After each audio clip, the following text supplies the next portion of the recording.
Hey guys, Zach here, and welcome back to another action figure review, and today we'll be taking a look at the NECA NES Godzilla. Now, this version of Godzilla comes from a 1988 video game called Godzilla Monster of Monsters, and if I'm going to be honest, I think having a Godzilla figure based off of a video game, for once, instead of, a movie like pretty much every other Godzilla figure that exists, is very cool.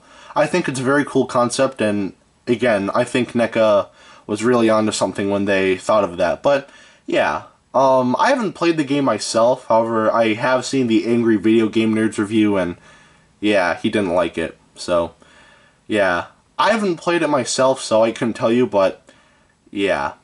Anyway, before we take a look at the figure, let's take a quick look at the packaging that this figure comes in. And this is actually a very nice box. Let me just adjust my tripod here. There we go. So, yeah, I'm not gonna lie, this is a very nice box. This is basically the cover for the NES game. It even has, right here in the corner, it has the Nintendo licensing, logo, emblem, whatever you call it, but instead it says NECA, and I actually really like that attention to detail. But, choking hazard, right here in the corner, it says ages 14 and up. Toho. On top we have Godzilla. My box is a little dusty, so I apologize for that. On the side we have Godzilla, NECA, and real toys. On the bottom, nothing. On the side, Godzilla, NECA, real toys. On the back we have a little bio right here, so if you want to pause it and read it now, go ahead.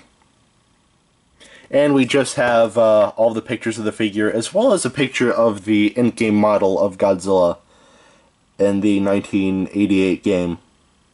So, yeah. And if you open this up, we can see this is the grid for the game and where you'd see the figure. I really like this. I think this is how boxes should be handled when it comes to NECA figures.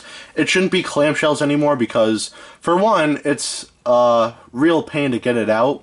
But once it's out of the box, you can't really package it back in again. It's just out. The box is damaged forever.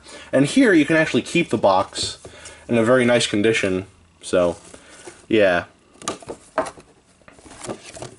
So, to me, this is how boxes should be for NECA figures, but that's just me. Anyway, going to the figure, we'll talk about the paint. Oh, sorry, let me adjust. Alright, so looking at the paint on this figure, it's pretty nice. There are some spots where it does look messy. I'll be honest, there are squares all over the figure, which I get what they're trying to go for. They're trying to go for that 8-bit sort of feel. But a lot of the squares look a little sloppy. Right there, it just looks like it was just put there with no effort whatsoever. It does look nice at points. Right here at the bottom of the, right here it looks alright. And in the front, it looks okay too. Yeah, but this figure is mostly blue. The eyes are actually blood red, and I think that looks pretty cool.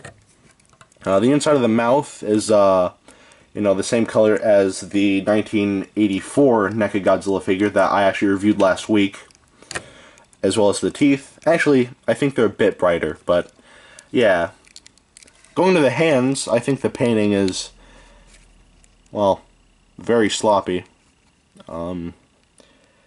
Yeah, to be honest, the paint on this figure isn't perfect, but it's not horrible, so yeah. This is game accurate, so yeah, it's alright. The paint isn't horrible, but it's alright, so it gets a pass and a half. Now we'll take a look at the articulation, and it's basically exactly the same as the 1984 Godzilla, so I'm not going to go into too much detail with this. So, yeah.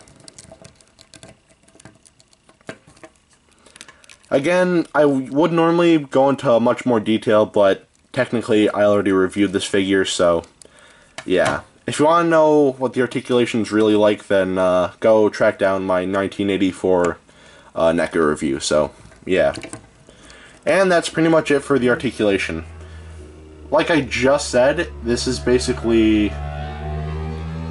Someone's driving a really loud motorcycle. I apologize for that. And something... Alright, before I continue, from now on, you might hear background noises in my reviews, because where I live right now, it's very noisy. A lot of loud vehicles drive by, so yeah, I apologize for that. There's nothing I can do, so you're gonna have to bear with me. But anyway, the articulation on this figure is, like I just said, the same as the 1984 NECA Godzilla figure, so yeah. It's alright, so it gets a pass, so yeah.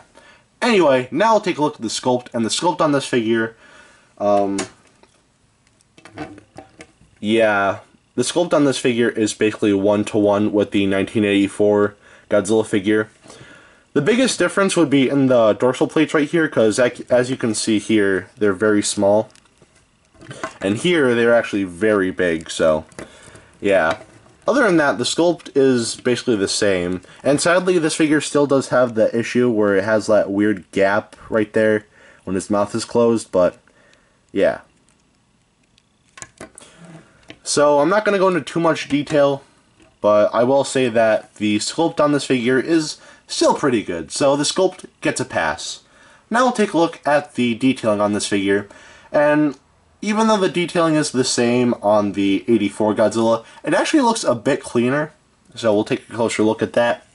Going to the head, we can see that of the... basically the same thing as the NECA 1984 Godzilla, so yeah. Most of the body is like this fur-like scaling, like it has all the scales on this figure kind of looks like fur, which is a lot like the 1984 NECA Godzilla figure that I reviewed last week.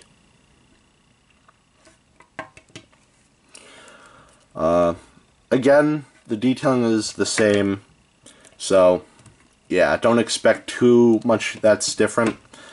The dorsal plates are actually very different, actually. And they're detailed pretty nicely, so yeah. I do think that they do kind of get in the way of each other, which is kind of a problem, but not too much of a problem, so yeah.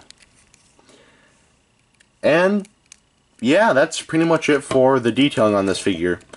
Again, I apologize for not going into too much detail with this figure. The only reason why is because, well, it's basically the same as the NECA 1984 Godzilla, so yeah, I'm not going to go into too much detail anymore, with this figure at least, so yeah. The detailing, it's still alright, so it gets a pass. And at the end of the day, should you get this figure? Honestly, I'd say yes, because there's no other Godzilla figure that's based off of a video game. As far as I'm concerned, this is the only one that's actually based off of a video game. And I think that's really cool. I think it's a really neat concept. I think it could have been executed a lot better. I would personally like to see, I mean, I wouldn't like to see it, but if they would do like any like video game based Godzilla figures, I think Super Godzilla from the SNES game Super Godzilla would be one figure that, you know, they should make if they're going to do video games, but that's just me. This figure costs $24. I don't know if you saw on the back of the packaging here, but let me adjust the tripod and zoom in right there. Yeah, $24.99. And honestly, that's not bad. There are more expensive figures that are out there, and if you do have the money, then I would definitely recommend picking up this figure, because, like I said before, this figure is actually pretty good. It's slightly better than the NECA 1988 Godzilla, or 1984 Godzilla, but that's just me. Anyway, if you want to know how big this figure is, here he is next to Dr. Billy Grant. Alright, now that is it for today. Have a great rest of your week, and I will see you in the next video. Peace, Zek out.